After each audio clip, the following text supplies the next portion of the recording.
حسین حقانی نے memo case کے اندر اس میں کیا ابھی تک پیش رفت ہوئی، اور پتہ نہیں کتنے کیس ہیں کہ نام لینا شروع کروں تو ساری رات گزر جائے گی، لیکن کیا کریں، یہ سسٹم ہے، ہر چیز سسٹم کے تحت چلتی ہے، اور ظاہر سی بات ہے وہ اپنے ادارے کے سربراہ ہیں، وہ کسی بھی صورت کی برداشت نہیں کریں گے کہ ان کے ادارے کی جو ہے وہ بے عزتی کی جائے یا سارا الزام ان کے اوپر ڈالا جائے۔ یہ سارے پے در پہ جو بیمار تھے یا بے قصور، اب اس سے زیادہ میں نہیں بات کروں گا کہ اس سے آگے میرے بھی پر جلتے ہیں، اس لیے آپ اتنے پہ ہی اکتفا کریں۔ مولانا فضل الرحمان نے پلان اے کے خجل خواری کے بعد فرمایا ہے کہ عمران خان صاحب آپ کے دن گنے جا چکے ہیں، ہم اسلام آباد ایسے ہی نہیں آئے تھے اور ویسے ہی نہیں چلے گئے، آپ کی جڑیں کٹ گئی ہیں اور چولیں آپ کی ہل چکی ہیں، اب دن گنتے جاؤ۔ مولانا کے جانے سے حکومت کی مشکلات میں کمی نہیں ہوئی، اس میں کوئی شک نہیں ہے۔ ملک کی سیاست پر بے یقینی کی کیفیت اس وقت جاری ہے۔ نواز شریف کے ملک سے باہر جانے کے بعد وزراء کے بیانات سے لگتا ہے کہ حکومت غصے میں ہے۔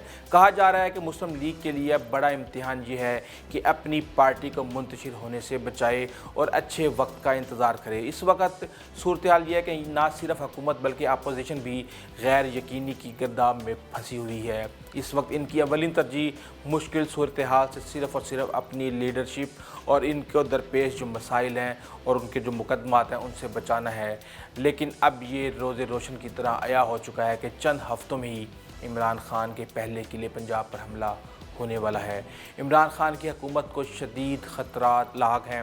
عمران خان کی حکومت کو شدید خطرات لاحق ہو چکے ہیں۔ جی ڈی اے وہ جماعت ہے جو کہ الائنس میں عمران خان کے ساتھ جو ہے نا وفاق میں اس نے حکومت بنائی ہوئی ہے، انہوں نے بھی آنکھیں دکھانا شروع کر دی ہیں عمران خان کو۔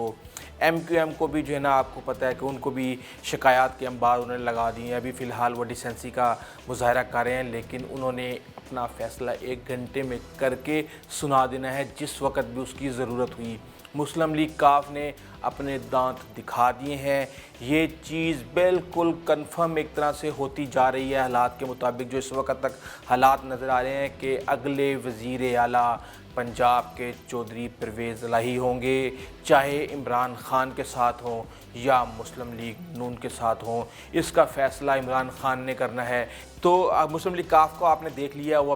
اپنے دانت دکھانا شروع کر دی ہیں اس وقت، چاہے وہ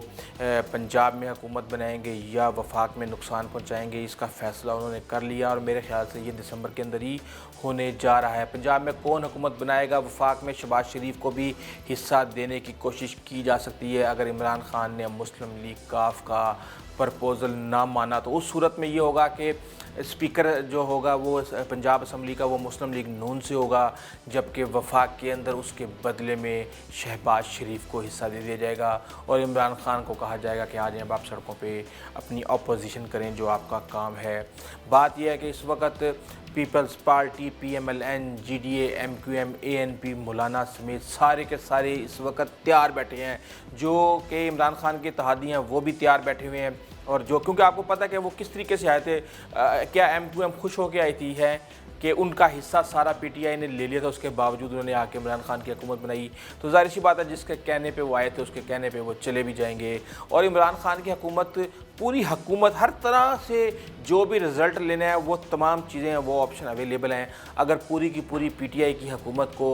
فورن فنڈنگ کیس کے اندر نااہل کروا کے پوری پارٹی کو فارغ کر کے پوری حکومت کو گھر بھیج دیا جائے، دوبارہ الیکشن کروا دیے جائیں، یا چودھری پرویز الہی کی مسلم لیگ کاف یا جی ڈی اے یا ایم کیو ایم اور اختر مینگل کو ملا کے اٹھا کے کسی اور کی جھولی میں ڈال دی جائے، کیونکہ عمران خان کی اکثریت تو آپ کو پتہ ہے کہ 4-4، 5-5، 6-6 ووٹوں پر کھڑی ہوئی ہے۔ میں آپ کو ایک بات بتاؤں، عمران خان جو بھی ہے، جو بھی فیصلہ آپ نے کرنا ہے، مجھے پتہ ہے مشکل وقت ہے اس وقت، ایک غلط فیصلہ تمہاری زندگی کی جمع پونجی داؤ پر لگا دے گا۔ آپ جو بھی فیصلہ کریں یہ آپ کا حق ہے، لیکن میں ایک مشورہ آپ کو ضرور دوں گا کہ آپ نے ہمیشہ دلوں پر حکمرانی کا راستہ اختیار کیا ہے، آئندہ بھی اگر آپ چاہتے ہیں کہ لوگوں کے دلوں کے پہ آپ حکمرانی کریں تو آپ کو وہی راستہ اختیار کرنا پڑے گا، سچائی کا، اصولوں کا، ایمانداری کا۔ اگر ریاست پر حکمرانی کا راستہ آپ نے اختیار کیا تو یاد رکھنا گزشتہ 3 سال سے نواز شریف اور پیپلز پارٹی نے یہی راستہ اختیار کیا ہوا تھا، اور ان کے انجام سے آپ اچھی طرح واقف ہیں۔ اگر آپ نے یہی راستہ اختیار کیا آپ نے لوگوں کے دلوں پر راج کرنے کا فیصلہ نہ کیا، آپ اصول کے سامنے نہ کھڑے ہوئے، آپ حق کی بات آپ نے نہ کی، آپ مصلحتوں کا شکار ہو گئے کہ چلو کوئی بات نہیں، اس کو یہ دے دیتے ہیں، اس کو وہ دے دیتے ہیں، ہمارے پاس تو چلو کم سے کم یہ تو بچے گا۔ وہ آپ کے پاس وہ بھی نہیں بچے گا، آپ کے حصے میں صرف اور صرف خجل خواری آئے گی، جو کہ مولانا فضل الرحمان کے حصے میں آئی ہے۔ میں آپ کو ایک بات بتا دوں کہ دنیا کی سیاسی تاریخ میں جہاں جہاں جمہوریت ہے، وہاں سیاست اور جمہوریت کو عام آدمی کی حالت زار میں بہتری اور ان کی زندگی میں اطمینان کے ساتھ مشروط کیا جاتا ہے، اور اس کے نتیجے میں سیاسی استحکام بھی قائم ہوتا ہے، اور سیاسی استحکام کے باعث اقتصادی حوالے سے بھی ملک میں معاشرے ترقی کرتے ہیں۔ لیکن بدقسمتی سے جو پاکستان ہے، وہاں کی جمہوریت اور جمہوری عمل اور اس کے نتیجے پر نظر ڈالتے ہیں تو لگتا ہے کہ ہم سیاست کی ایسی بند گلیوں میں کھڑے ہیں جو ہمیں آگے لے جانے کی بجائے پیچھے کی طرف گھسیٹ رہا ہے۔ لوگوں کی زندگیوں میں اطمینان آنے کی بجائے ان پر عرصہ حیات تنگ ہوتا نظر آ رہا ہے۔ مہنگائی، بے روزگاری کا رجحان